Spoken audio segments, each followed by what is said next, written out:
బండి రిపేర్ అయ్యిందంట. బండి పోతుంది బంద్ అవుతుంటదే. ఏ ఊక పని అవలాగా నిన్న చేపించుకొచ్చినా నాయన నీ దరిద్రం మాట్లాడుతుంటే ఎప్పుడు ఏంది లేదు ఏమో పెట్రోల్ కానీ అయిపోయిందా ఊపిలే సరి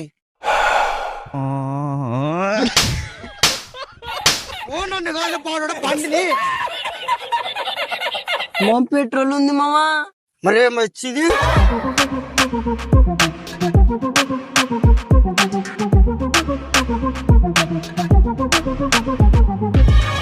తాడు తీసుకురాలి బండి అయిపోయింది బండి కూర్చుకొని పోదాం పడనగా టక్ టక్ కట్టు క్యాష్ ఇక్కడ దాచింది ఇక్కడ తాడితే చర్ర ఇట్లా ఇట్లా ఇట్లా నా కొడుకు సబ్బ పర్లే గుంజలే గుంజలే గుంజలే గుంజలే గుంజలే గుంజలే నా కొడుకు ఏ వదిలే సచిపోతాను వాళ్ళు ఇడ్సు